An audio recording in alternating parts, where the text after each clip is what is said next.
तो व्यासनंदन सुखदेव जी कहते हैं कि हे राजन परीक्षित, जब भगवान कन्हैया का जन्म हो गया, आकाशवाणी हुई कि हे मूर्ख कंस,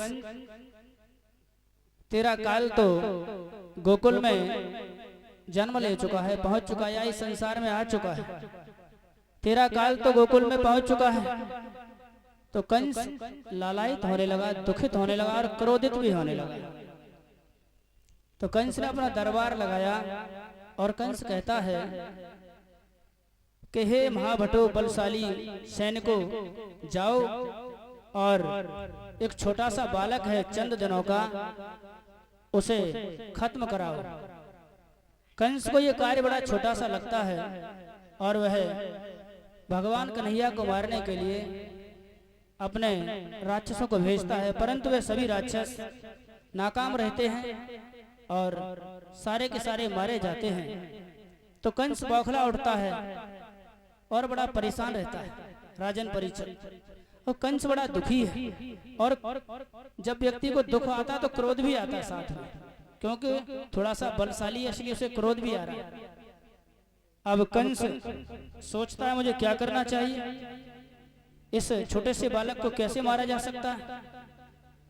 तो कंस ने अपनी बहन पूतना को बुलाया। पू माने होता है जो पवित्र ना हो, वो तना माने तन, जिसका पवित्र तन नहीं है वही पूतना है, और जिसका तन पवित्र ना हो वही पूतना। आजकल पूतना तो संसार में बहुत सी हो सकती हैं,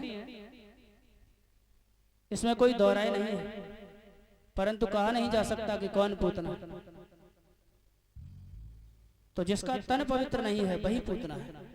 और कंस कहता है अपनी बहन से कि हे बहन पूतना, तुम जाइए एक सुंदर गोपी का वेश बनाकर, तुम तो मायावी हो, एक सुंदर गोपी का वेश बनाकर जाओ और कैसे न कैसे उस छोटे से बालक को परलोक धाम पहुंचा दो, इतना सा काम कर दो मेरी बहन।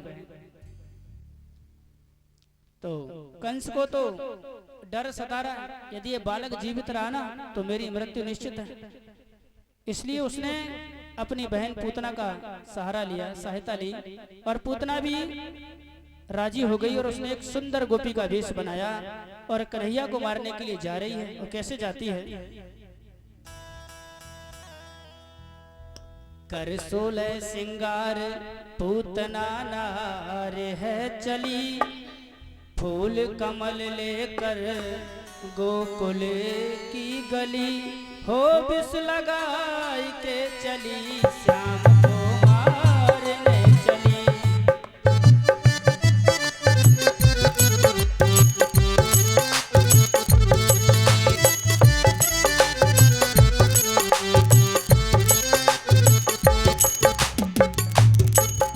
और कैसे जा रही है,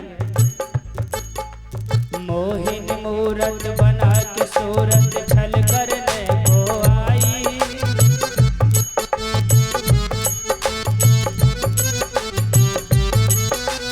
मोहिन मूरत बना के सूरत छल करने को आई,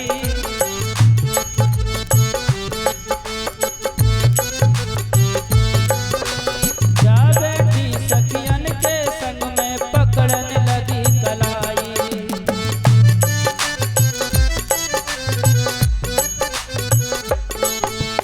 गोद में श्याम को बिठा के दूध पिलाने लगी, ओ विष लगाई के चली, श्याम को मारने चली।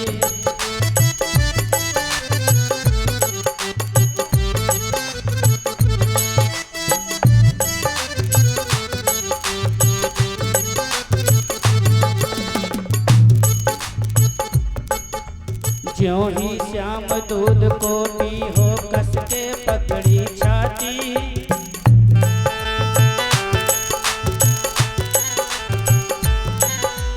ज्यों ही श्याम दूध को पी हो कस के पकड़ी छाती, के सोला लिया सोदा तेरो हाय हाय चिल्लाती, बात नार की श्याम से ना चली, हो बिस लगाई के चली, श्याम को मार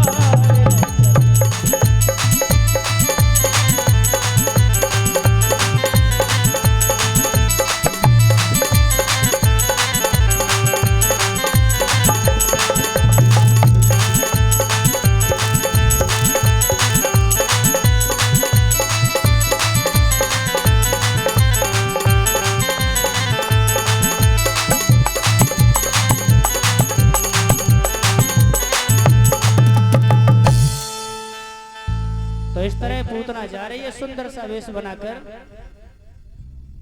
परंतु जैसे ही वह पहुंचती है नंद बाबा के महल में और कृष्ण को खिलाना चाहती है, तो गोपी कहती है कि हे यशोदा, तेरा लल्ला बड़ा अच्छा है, एक बार मुझे दे तो, गोदी में मैं इसे खिलाना चाहती हूँ।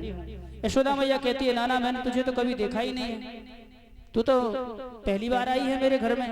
परंतु वह कहती है, मैं तो यहीं पड़ोस की हूँ, किसी रिश्तेदार के घर आई हूँ, तुमने मुझे नहीं देखा, मैं तेरे लल्ला को खिलाने आई हूँ।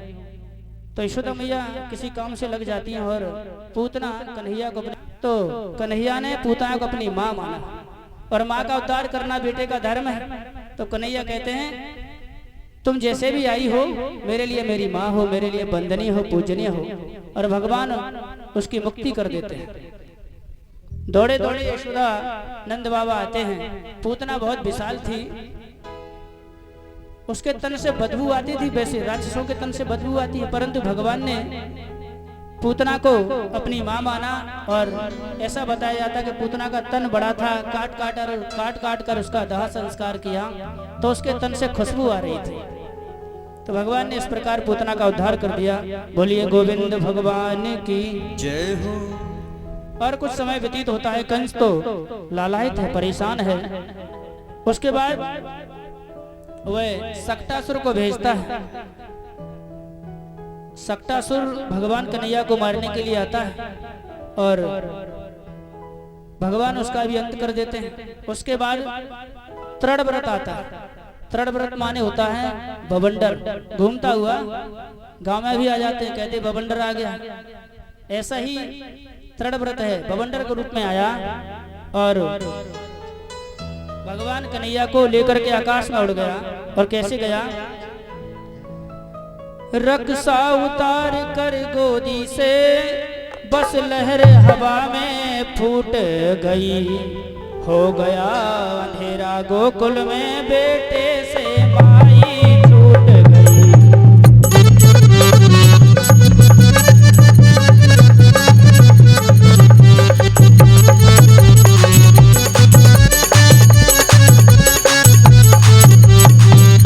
और क्या हुआ? बस उसी समय में वह निश्चर ले गया उड़ा कर मोहन को। यशोदा मैया ढूंढने लगी चिल्ला चिल्ला कर मोहन को।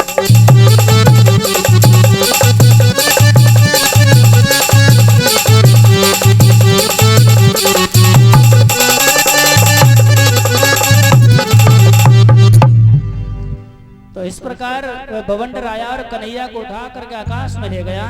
और बवंडर सोच रहा है कि ये तो छोटा सा बालक, ऐसे जमीन पर पटक दूंगा तो इसका देहांत हो जाएगा। परंतु हुआ क्या? खल ने चाहा श्याम को दूंगी पर डाल, पर प्रभु से पहले गिरा वह पापी चंडाल।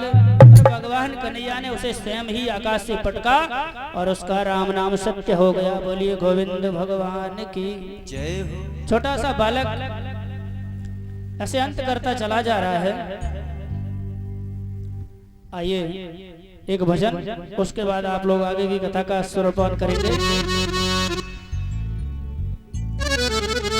देखिए ये मानव देह है, ये बड़ी बहुमूल्य है और ये जीवन बहुत ही पुण्य कर्मों से मिलता है, क्योंकि सभी योनियों में सबसे श्रेष्ठ योनि मानव जाति है। तो इस मानव का चोला पाकर हमें कहीं न कहीं सत्कर्म करना चाहिए।